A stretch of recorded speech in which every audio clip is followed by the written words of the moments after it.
You don't think about your calendar when someone is pressing down on your chest, counting out compressions like they're trying to keep the world from ending. You don't think about Q4 deliverables or unread emails, or the client you were so desperate to impress that you skipped your last cardiology appointment. You think about one small person. For me, it was my 9-year-old son, Evan. The last clear image I have from that night is of him standing on a crowded elementary school stage, gripping a cheap plastic recorder like it was something sacred, his shoulders lifted with that nervous determination only kids have. Behind him, blue construction paper stars were taped crookedly to a wrinkled curtain. In front of him, 300 folding chairs squeaked as parents settled in, phones raised like 100 tiny spotlights. And I was there.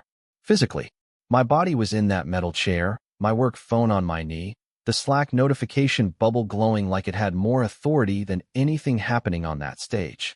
I was half listening to a voice memo from my boss, half reading an email, half watching my son breathe in before his first note. You ever had a moment where you're technically present, but you know, if you're honest, that nobody would feel you there if they reached for you? If you've had that, just hold that feeling in your mind for a second. That was my default setting. The first real sign that something was wrong wasn't the pain. It was the silence. The auditorium was still noisy, kids whispering, chairs scraping, a teacher shushing a row of boys, but something inside me went quiet, like someone had closed a door in my chest.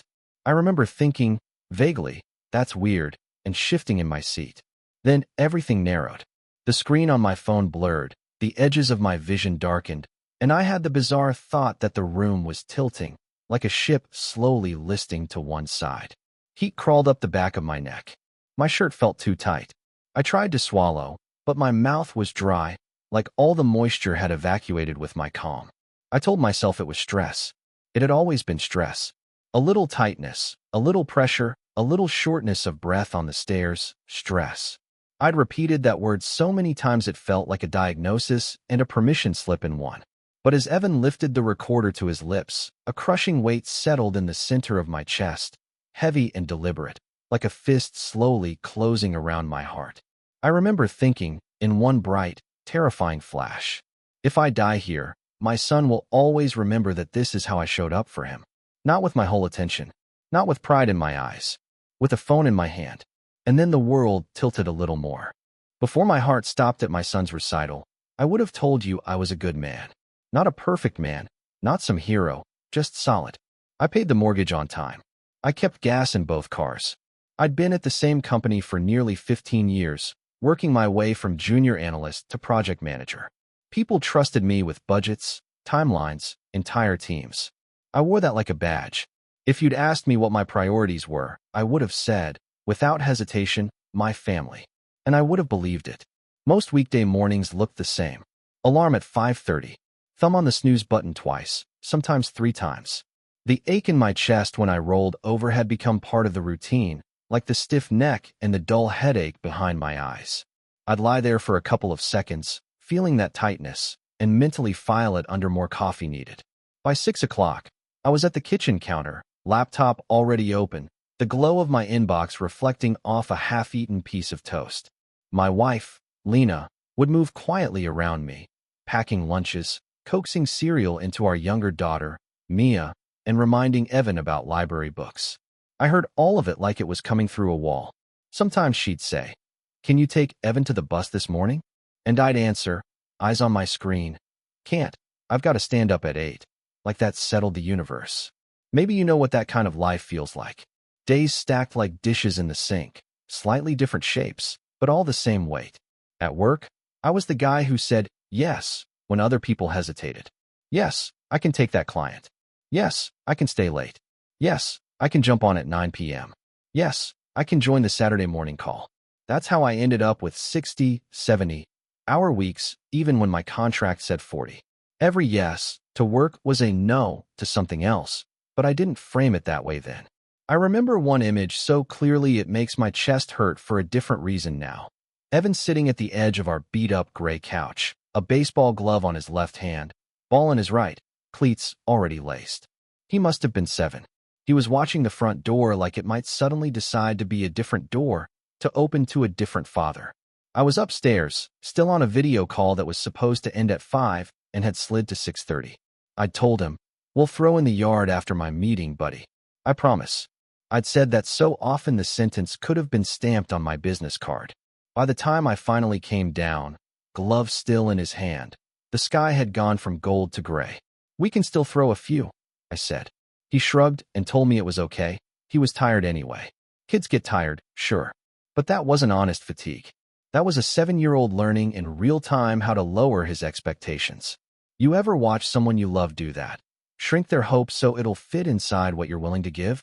If you have, you know how quietly cruel it is, even if you don't realize it in the moment. Lena tried to tell me I was disappearing. Not in big dramatic speeches. In small comments dropped like pebbles into a lake, each causing ripples I refused to look at. "You're always on your phone. We miss you at dinner. The kids don't really know how to approach you when you're like this. When was the last time you slept more than 5 hours?" I had answers for all of it, neat and logical. "I'm doing this for us. This is the busy season.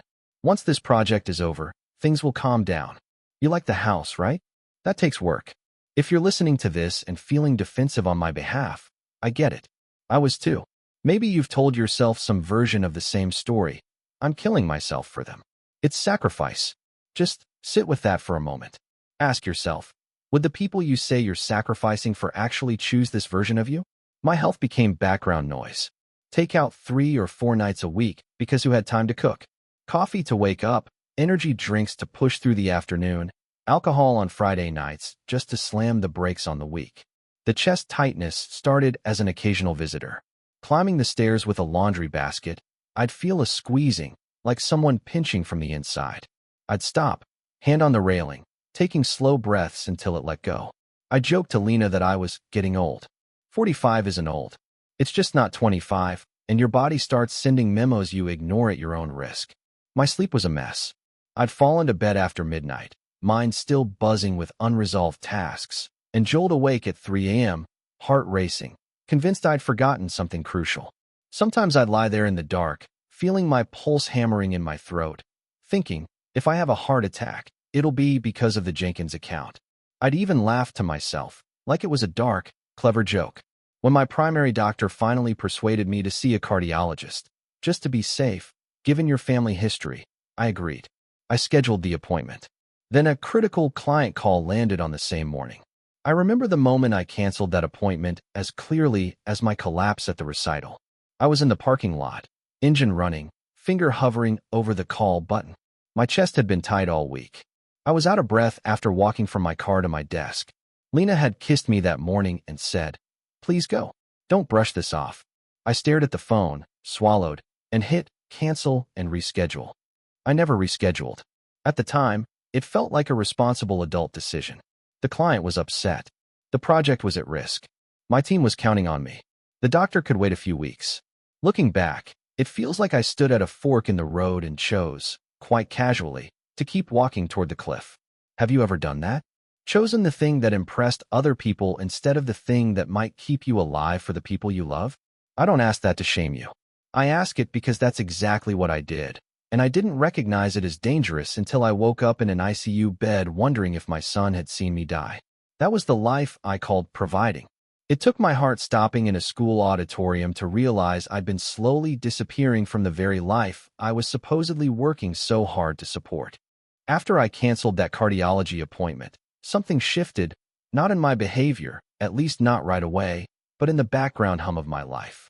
It was like the universe had cleared its throat, and I'd turned up the volume on my headphones. The chest pain stopped being occasional. It started visiting in small, unremarkable moments. Walking from the parking lot into the office, bending down to tie my shoe, carrying Mia upstairs when she fell asleep on the couch and refused to wake up. A squeeze, a burn, a weight. Always in the center, like a hand pressing down. I told myself, it's anxiety. It's reflux. It's the extra pounds. Anything but what it probably was. At work, my irritability sharpened. I wasn't throwing staplers or yelling at people, but the patience I used to pride myself on was gone, worn thin like cheap fabric. When junior staff asked questions, I'd give clipped answers. When deadlines slipped, I'd take it as a personal betrayal instead of a normal part of life. I kept hearing myself say, "Figure it out," and not in a mentoring way. The truth is, I was afraid. But fear, for me, came out sideways, as annoyance, as sarcasm, as the kind of distance where you stand in a room with your family and feel like a guest who overstayed his welcome. At home, evenings blurred into a kind of emotional static. We'd sit at the dinner table, Lena opposite me, the kids on either side, plates of food between us, my phone just off to the right, face down, but never truly put away. I'd nod along to whatever the kids were saying about school, offering generic responses. That's great, buddy. Sounds fun, Mia. Uh-huh, cool. Meanwhile, my mind was sprinting through tomorrow's tasks, replaying conversations with my boss, calculating how many hours I could steal from sleep without collapsing at my desk. One night, Evan started telling me about some group project he was excited about. He was talking fast, hands moving, eyes bright. I remember registering the movement, but not the words. My chest was tight again, a dull ache creeping into my left arm. Sweat prickled at the back of my neck. Lena noticed. "You okay?" she asked quietly. "Yeah," I said, maybe too quickly. "Just tired." She looked at me for a long second, then turned back to her food. Evan finished the story and asked, "What do you think, Dad?" And I realized I had no idea what he'd just told me. I faked it. "I think it sounds really cool, bud. Proud of you." He smiled, but it was a small, uncertain thing, like he knew on some level that I was answering a question from a different conversation. Have you ever done that? Looked someone you love in the eye and given them a pre-recorded answer while your mind was somewhere else entirely? If you have, you know there's a tiny fracture left behind, almost invisible at first, but it doesn't heal by itself. The physical warnings got louder. I started getting winded on the stairs at work, pausing near the third-floor landing to check a message while I waited for my breathing to catch up. Twice, I had to sit down in the bathroom because the room tilted. Once, I gripped the edge of the sink so hard my knuckles went white, staring at my own reflection. Pale, sweating, eyes rimmed in red. And thought, you look like someone else's before picture. But then the wave would pass, and I'd walk back to my desk like nothing had happened. Lena kept nudging. "Call the cardiologist back. You're not yourself. You're snapping at the kids over nothing." "I'm scared, Mark." I'd respond with logic and irritation braided together. "Work is insane right now. We can't afford for me to just tap out. I'm fine. I had a physical last year." I'd say, "Stop worrying," as if worry wasn't the only reason she was voicing any of this. One Saturday, the four of us were supposed to go to the park. Evan had been talking about riding bikes on the trail all week. That morning, my chest felt heavy, like I'd slept with a brick on it. Instead of admitting that, I stared at my inbox and said, "I've got to finish this deck. You three go without me." Lena looked at me, something tired and disappointed settling in her eyes. Not surprise, just confirmation. "We can go tomorrow," I added quickly, already hearing how weak it sounded. "You said that last weekend," Evan muttered, not quite under his breath. The door closed behind them a few minutes later, the sound of the SUV pulling out of the driveway, fading into the hum of my laptop fan. I stared at a slide full of bullet points about strategic alignment and felt that now familiar pressure in my chest, like my heart was protesting the entire premise of my life. Just picture this for a moment. The house is quiet. Your family is out doing something you promised to do with them, and you're alone with your work and a pain you refuse to name. How long do you think that version of you can last? That night, lying in bed, I felt a sharper pain, a quick, stunning jab that radiated into my jaw. It scared me enough that I sat up, heart pounding. For the first time, the thought didn't come as a joke. What if I'm actually going to have a heart attack? I almost woke Lena. I almost said, "Something's really wrong." I almost got in the car and drove myself to the ER. Instead, I took 2 antacids, scrolled my phone to distract myself, and waited for the fear to fade. It did eventually, but it left a residue behind, a sense that I was walking on thinner and thinner ice, pretending not to hear it crack. And then the email came about Evan's winter recital. It was scheduled for a Thursday night, right in the middle of a massive project deadline. My first thought was, I can't. Not that week. My second thought was, I'll just slip in, be there for his part, and get back online after. I had no idea that gymnasium, with its folding chairs and crooked paper stars, would be the place where all my ignored warnings finally demanded payment. The week of the recital was a blur of caffeine and deadlines. We were pushing a rollout for a big client, The kind of project the higher-ups talked about in phrases like career-defining and make or break. My calendar looked like someone had lost a game of Tetris, blocks of meetings slammed together with no space to breathe. When the reminder popped up on my phone, Evan's winter recital, 6:30 p.m., school gym, my first instinct was to move it. Not cancel it. Just slide it somewhere that hurt less. There was nowhere to slide it. I stared at the event, thumb hovering over the screen, and thought, it's just a fourth-grade recital. He'll have 100 of these. This client, though, I wish I could tell you I immediately chose him. I didn't. I went back and forth all day. At noon, I told myself I wouldn't go. At 2, guilt twisted in my gut, and I promised I'd at least make an appearance. At 4, my boss messaged the team. Let's plan to regroup tonight after 8:30 p.m., just in case. Critical we nail this. I typed, I'll be online. Then I added, almost as an afterthought, I'll be offline for about an hour around 6:30. My kid has a school thing. He reacted with a thumbs-up emoji. That was it. No scolding, no argument. The biggest barrier to being there for my son wasn't my boss. It was me. Driving to the school, my chest felt tight again, but I told myself it was because I'd skipped lunch and chugged coffee on an empty stomach. I rubbed my sternum like that could smooth out the pressure. The gym was exactly what you'd expect. Glossy floor with faded lines, metal bleachers pushed against the wall, folding chairs set up in crooked rows. The air smelled like floor cleaner and crayons, and the faint sourness of too many people in one space. Kids in white shirts and dark pants clustered near the stage, buzzing with nervous energy. Proud parents leaned over each other to wave, phones already up like they were at a concert instead of an elementary school. I slipped into a seat halfway back, telling myself that was strategic, close enough for him to see me, far enough that I could duck out if a truly urgent message came through. My phone vibrated almost immediately. Slack. Email. Another Slack. As the principal tapped the microphone and launched into the usual welcome speech, I tilted the screen down to dim the glow and started answering messages. My fingers moved on autopilot. Yes, I saw the numbers. Let's move that slide. I'll send updated notes after this. Somewhere in there, I heard Lena's voice in my memory. You're going to miss this, even when you're sitting right in front of it. When Evan's class filed onto the small stage, I set the phone face down on my knee. He scanned the crowd, eyes searching row by row, that thin line of concentration between his brows. For a split second, I was terrified he wouldn't find me, that I'd hidden myself so well behind work and screens that even my own kid couldn't locate me in a crowd. Then his gaze landed on me. His shoulders dropped, just a little. He gave this small, quick smile, the kind he did when he was relieved but trying to look cool about it. He lifted his recorder, ready, and that's when everything inside me misfired. The pressure in my chest didn't creep up this time. It slammed into me, a crushing, relentless weight, like someone had parked a car on my ribcage. My breath hitched.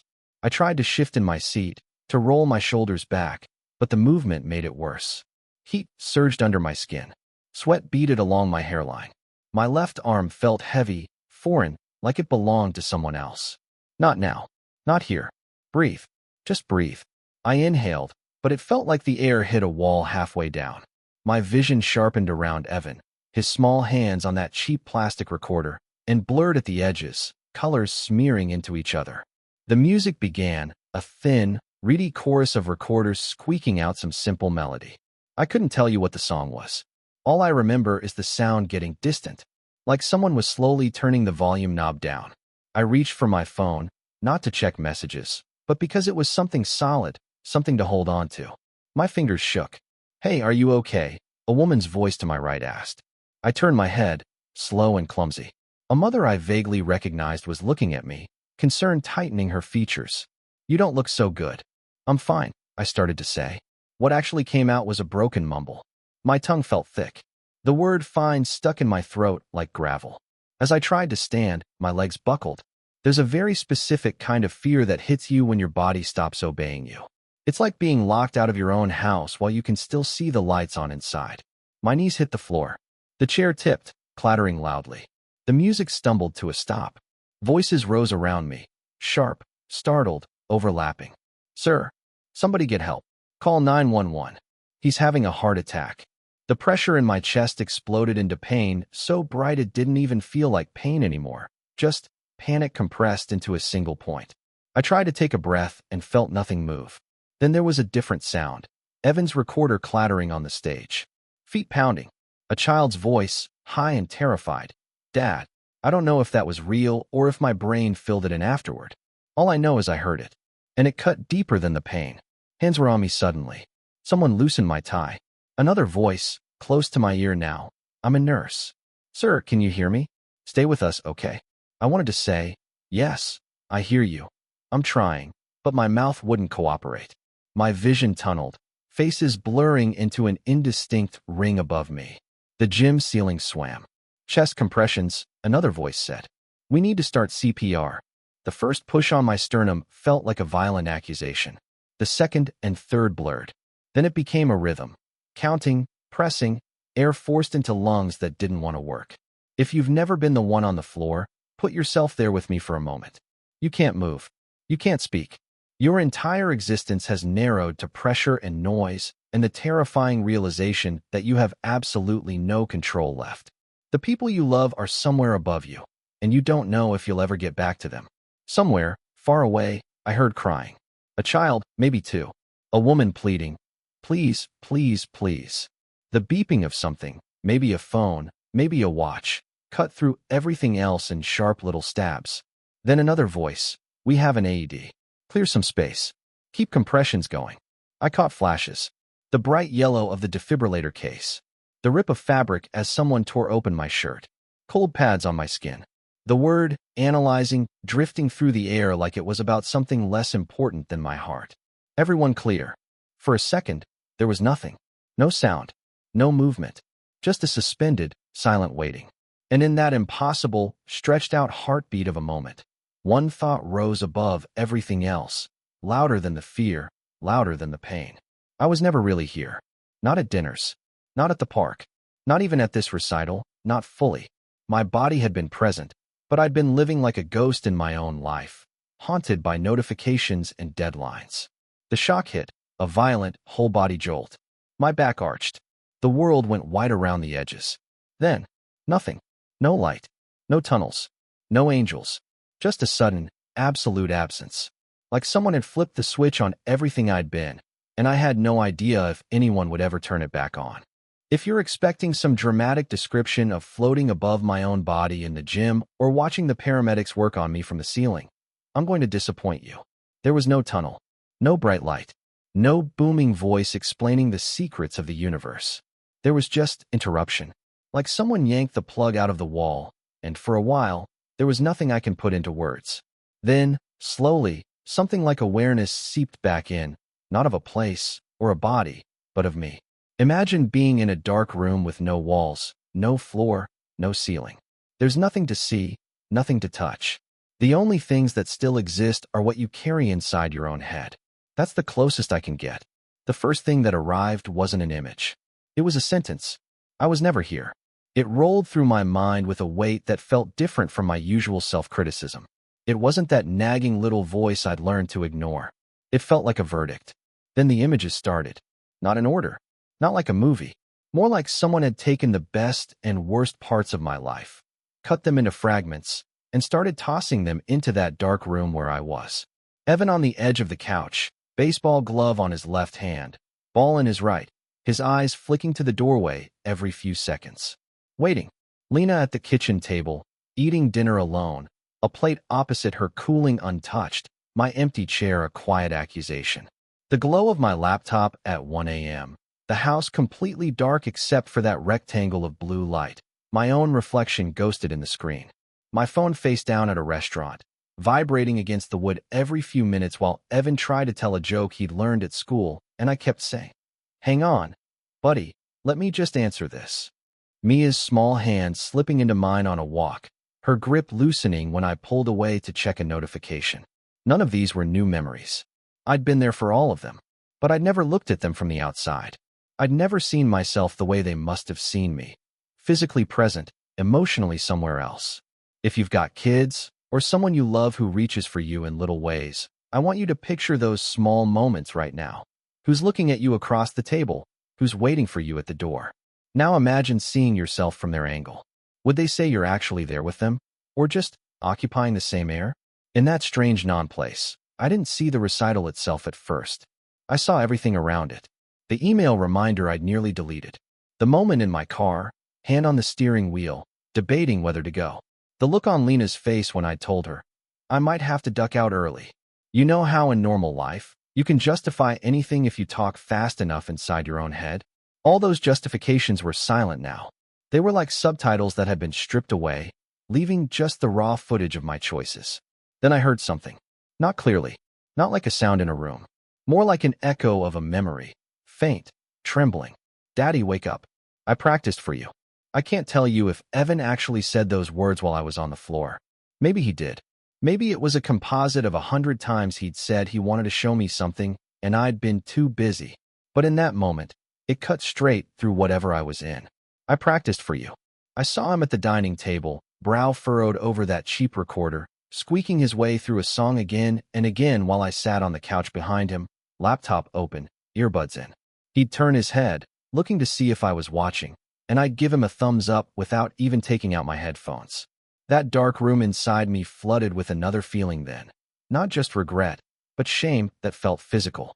I had gambled with a currency I didn't control, time. I'd acted like I could spend my hours however I wanted, endlessly, and then someday cash in all the missed bedtimes and skipped games and broken promises for one big, meaningful moment. Sitting there in that nothingness, I understood how arrogant that was. There was a moment, I don't know how long it lasted, where I honestly believed that was it. That my kid's story would include this line. He was at my recital when he died. And not in some tender, poetic way. In a brutal, complicated way where present and absent got tangled up in the same sentence. If you try, just for a second, to imagine that being your legacy, collapsing in front of your child at an event you almost didn't attend, what comes up for you? Fear? Sadness? Anger at yourself? Whatever it is, hold it in your hands for a moment. It's heavier than you think. Other fragments floated up. My father in a hospital bed when I was 19, tubes everywhere, monitors blinking. He'd had his own heart attack at 52. I'd sat there, listening to doctors talk about lifestyle, and promised myself I would never be that careless. Then I saw myself in that gym, chest bare, wires attached, a defibrillator paddles on my skin. Different hospital, different generation. Same story starting to repeat. I thought of Lena, standing in the kitchen years ago, her voice soft but serious. I don't need a bigger house, she'd said. I need you to live long enough to see our kids grow up. Back then, I'd rolled my eyes, kissed her forehead, and made a joke about her being dramatic. In this quiet internal space, there was no sarcasm to hide behind. All that was left were the things I'd taken for granted. The sound of Mia's laugh when she splashed me at the pool. Evan's habit of leaning against my arm when we watched a movie. Lena humming under her breath while she folded laundry. The way the house smelled on Sunday mornings when she made pancakes. These were ordinary moments I treated like background noise. Here, without a body, without a schedule, without any guarantee I'd ever feel them again, they glowed like stained glass in the dark. I didn't pray in any formal sense. I don't even know if you'd call what I felt prayer. It was more like negotiation and confession tangled together. I get it. I see it now. I messed this up. If I get another shot, I'll do it differently. I won't just be a provider. I'll be a presence. Please, let me get back to them long enough to prove it. Have you ever had that thought, if I get through this, I'll change, and felt, deep down, that this time you actually meant it? That's what it was. Not a New Year's resolution. Not a half-hearted promise to work less. It was the clear, cold recognition that the way I'd been living was not just unsustainable. It was cruel to the people I loved. The last thing I remember in that inner space before the world began to bleed back in was strangely simple. It wasn't a grand revelation. It was a picture of my family at the dinner table, all three of them looking up as I walked in, and me. No phone, no laptop, no excuses, sitting down, taking a full breath, and saying, "Tell me everything. I'm listening." Just that. Just being there. And then, from somewhere far away, through layers of water and glass and distance, I began to hear it, the steady, mechanical beeping of a monitor. A cold, plastic sensation in my throat. A voice saying, "He's waking up." The darkroom shattered. I started clawing my way back toward a body I wasn't sure I trusted anymore. Coming back was not graceful. There was no gentle easing into consciousness, no soft music, no warm light. First, there was sound. A high, relentless beeping, steady and indifferent. The soft rush of air. A murmur of voices I couldn't quite make out, like a radio station slightly off the dial. All of it wrapped in a kind of cotton, distant and muffled. Then there was my body, or rather, the realization that I had won again, and that something was wrong with it. My chest ached, a deep, bruised soreness that felt like I'd been hit by a truck, reversed over, and then hit again for emphasis. My ribs protested every breath. My mouth was like sandpaper, dry and sour. My eyelids felt weighted, stuck halfway between closed and open.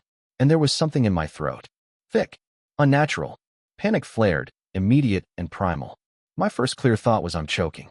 I tried to cough, but the tube sat there, unmoving, occupying space I'd never realized could be occupied. My hands jerked up instinctively to pull it out, only to be stopped short, straps around my wrists, gently but firmly securing them to the bed. A voice cut through the fog. Hey, easy. Easy, Mark. You're okay. You're in the hospital. I forced my eyes open, blinking at the glare. The ceiling above me was a grid of harsh white squares. The walls were a tired cream, scuffed near the floor. To my right, machines stood like silent sentries, screens flickering with green and blue lines. I turned my head, slowly, because everything felt heavier now, and saw her. Lena. Her hair was pulled back in a messy knot, strands falling out around her face.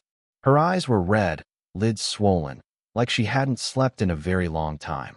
When our gazes met, something in her crumpled and rearranged itself at the same time. Relief and anger and love all tangled together. Her hand flew to her mouth.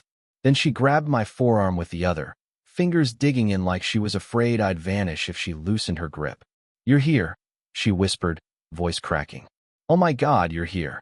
I tried to say something, anything, but the tube turned my attempt into a wet, strangled noise. My eyes burned. I hadn't realized until that moment how much I needed to hear someone say those words to me. You're here. Movement in the doorway caught my attention. Evan stood there, half hidden behind the frame, like he wasn't sure he was allowed all the way in. His school concert clothes were gone, replaced by a faded superhero hoodie and jeans. His hair stuck up wrong in the back, like he'd fallen asleep in a chair. His eyes, those same eyes that had scanned the crowd looking for me on the stage, were wide and dark, flicking between my face and the machines. He took one hesitant step forward and stopped when he saw all the wires, the 4 lines, the tube in my throat. I watched his fingers curl into fists at his sides. There are certain kinds of pain you feel around your heart that have nothing to do with clogged arteries. Seeing your kid look at you like that, like you're something fragile and foreign, is one of them. Hey, buddy, Lena said softly, turning her head toward him while still gripping my arm. Daddy's awake. He nodded, but didn't move. I wanted so badly, in that moment, to sit up, to open my arms, to make some big, reassuring gesture. All I could do was look at him and let whatever was in my eyes say what my mouth couldn't. I'm here. I'm sorry. I'm not going anywhere if I can help it. Just put yourself in that room with us for a second. The air smells like disinfectant and plastic. Machines beep steadily. A man who thought he was invincible lies tied to a bed with a tube in his throat. His child is afraid to come close because his dad looks more like a patient than a parent. What would you want to say if you were the one in that bed? A doctor walked in, a cardiologist, as I'd later learn. Mid-50s, gray at the temples, expression somewhere between professional and gently human. A nurse adjusted something on the monitor, then gave my hand a reassuring pat before stepping back. Mr. Carter, the doctor said, glancing at my chart, then back at me. I'm Dr. Singh. I know you can't talk just yet, so just listen, okay? Blink if you understand. I blinked, once, feeling the absurdity of communicating like that and the gravity of it at the same time. You had a major heart attack, he said, his tone calm but direct. You collapsed at your son's school. You went into cardiac arrest. Fortunately for you, there were people there who started CPR right away, and the paramedics used an AED quickly. That bought us time to get you here and open the blocked artery. Major heart attack. Cardiac arrest. The words landed like rocks dropped into a still pond. Lena's fingers tightened even more around my arm. Out of the corner of my eye, I saw Evan flinch when the doctor said, You were very close. His shoulders jerked, like he'd been hit by something invisible. That reaction hurt worse than anything in my chest. The doctor kept talking about damage to the heart muscle, about medications, about rehab and lifestyle changes, but my mind was stuck on that phrase. You were very close. Close to what? To being a cautionary tale. To being a sentence people whispered in past tense. To missing every future version of my son searching a crowd for my face. Have you ever realized, all at once, that a line you didn't know you were standing on had nearly been crossed? That this someday you'd been promising yourself and everyone else had almost been never? Eventually, the nurse adjusted the ventilator and explained, in simple words, that they'd remove the tube soon if I kept breathing well. She told me to rest. I closed my eyes, not because I wanted to sleep, but because the weight of everything was too much to take in with them open. When I opened them again, the room was quieter. The lights were dimmed. The beeping continued its steady track, a metronome I was suddenly grateful for. Lena sat in the chair beside my bed, head resting on her folded arms on the rail.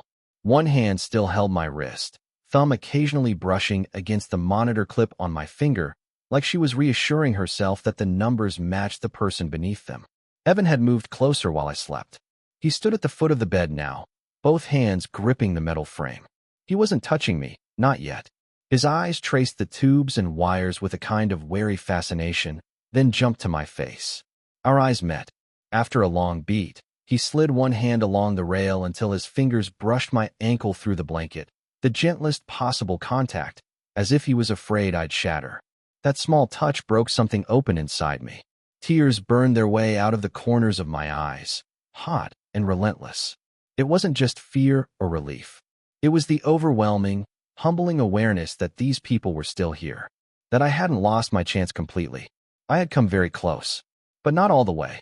And lying there, breathing in mechanically measured gulps of air, feeling my son's tentative touch and my wife's unrelenting grip, I understood something I'd only pretended to understand before. Providing hadn't kept them from almost losing me. Presence might. I wish I could tell you that waking up in the ICU flipped some magic switch and I immediately became a better man. What actually happened was slower, messier, and a lot more human. First came the practical humiliation. Cardiac rehab doesn't look like a montage in a movie. It looks like a middle-aged man in a hospital-issued t-shirt, shuffling on a treadmill at a speed most people would call barely moving, with stickers on his chest and a nurse watching a monitor to make sure he doesn't pass out. The first day, they asked me to walk down the hallway and back. I made it halfway before my legs shook and my lungs burned. My chest throbbed with every step, a dull, insistent ache reminding me of the damage. I gripped the handrail and had to stop, bent slightly forward, breathing like I'd just sprinted a mile. A nurse in her 20s, cheerful but firm, smiled at me. "That's enough for today," she said. "Tomorrow we'll try for the end of the hall." I nodded, but inside, something bristled. I used to haul groceries up the driveway, carry Mia on my shoulders, rush through airports with a laptop bag cutting into my shoulder. Now walking 30 feet felt like climbing a mountain. Still, in those enforced slow moments, something unexpected crept in. Space. Space to feel my own breath, instead of just chasing the next task. Space to notice the older man in the next chair, clutching a photo of his grandkids as motivation. Space to listen when the dietitian talked about salt and fat and all the little choices that add up over decades. At home, everything had to be renegotiated. No driving for a while. No lifting anything heavy. Medications lined up on the counter like a new, non-negotiable to-do list. I sat at the kitchen table one afternoon, a stack of discharge paperwork in front of me, while Lena read through the financial part, the time off work, the medical bills that would eventually arrive, the recommended stress reduction. Stress reduction, she repeated, a little bitter laugh escaping. That's almost funny. We both knew my job was built on stress, on being the person who held everything together when everyone else was fraying. "Maybe it's time," she said quietly, not looking up from the papers, "to rethink all of this." Fear flared up, hot and reflexive. "We can't afford for me to just walk away," I said. "The mortgage, the cars, the—" She cut me off, lifting her eyes to mine. "We almost couldn't afford to lose you, Mark." Silence settled between us. Have you ever had someone you love say something so simple, so true, that it leaves you with no clever response. That was that moment. All my usual arguments about responsibility and providing shrank under the weight of those words. A week later, sitting in a follow-up appointment, Dr. Singh didn't mince words. If you go back to exactly the same life you had before, he said, your heart will not thank you. You got a second chance. I strongly recommend you treat it like one. Back home that night, I sat at the dining table with my laptop, a resignation letter half written on the screen. My chest felt tight, not from blocked arteries this time, but from the sheer terror of stepping off the treadmill I'd been running on for 15 years. I thought about the house, the second car, the plans we'd made for a new kitchen. I thought about college funds and retirement and the gnawing fear of not having enough. Then I pictured Evan in the doorway of that ICU room, afraid to touch me. I pictured Mia's tiny hand hovering over mine, hesitant, like she was trying to decide if it was safe. Enough for what? I whispered to myself. Enough to impress people I barely liked? Enough to die on a gym floor knowing my kids were getting used to the idea of me as a background presence? I hit send on the email. I didn't quit working entirely. I found a smaller position later, less pay, less prestige, less chaos. But that came after a season of not knowing, of tightening our belts, of saying no to things we'd assumed were non-negotiable. We sold the second car, pushed the dream kitchen renovation off the horizon entirely, cut subscriptions I barely remembered signing up for, ate more beans and rice and fewer takeout meals and paper bags. And somewhere in the middle of all that loss, I started to notice what we were gaining. I could pick Evan up from school and actually stand on the playground, watching him race around with his friends. I could sit on the porch and listen to Mia narrate her day with the kind of detail kids save for people who feel safe and available. We began having slow evenings where the TV stayed off and a deck of cards sat in the middle of the table instead. I was clumsy at first, checking my phone out of habit, fingers itching to refresh my email.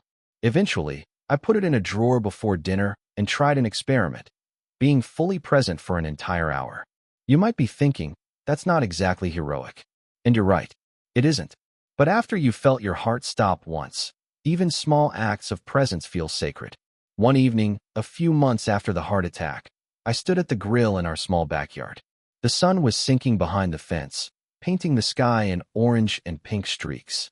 Evan was tossing a baseball in the air, catching it lazily. Mia was chalking crooked flowers on the patio. Music played softly from a speaker on the step, some playlist Lena liked for calm nights. I flipped a burger and realized I'd burned it. Completely. Charred on one side, smoke curling up. Old me would have cursed, thrown it out, complained about being distracted. This version of me just stared at it. The smell of overdone meat mingled with cut grass. Evan laughed at something Mia said.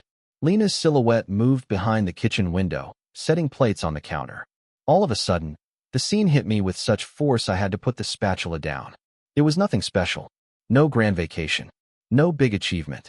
Just a Tuesday night in a small backyard with a burned burger and the 3 people I'd almost left behind.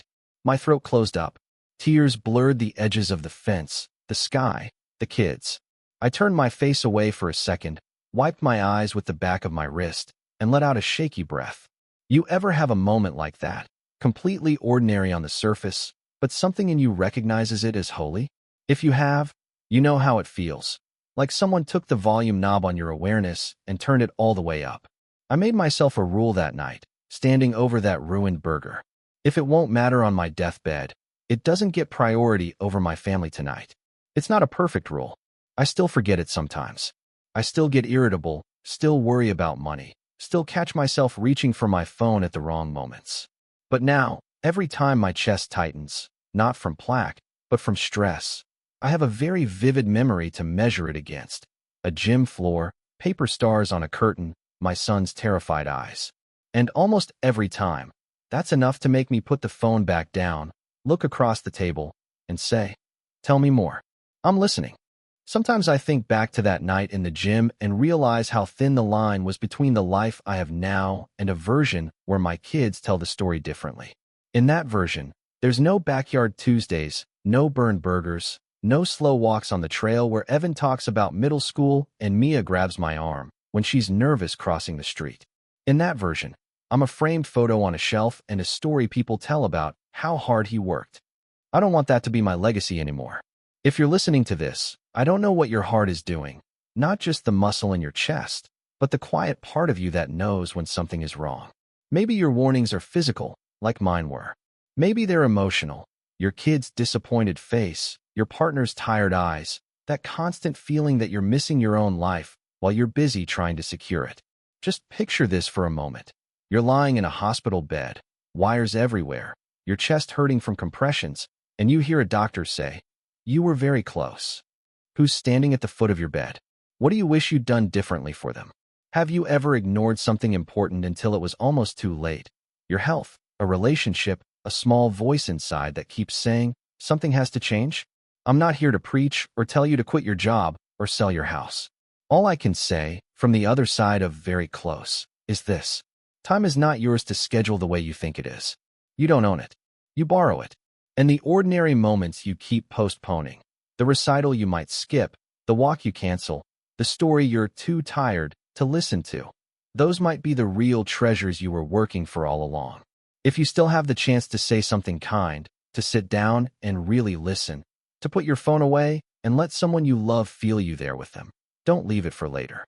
Later almost didn't come for me. And now, when my son stands on a stage and looks for me in the crowd, I'm not just a shape in a chair. I'm there. Fully. Gratefully. Borrowed time. Paid attention.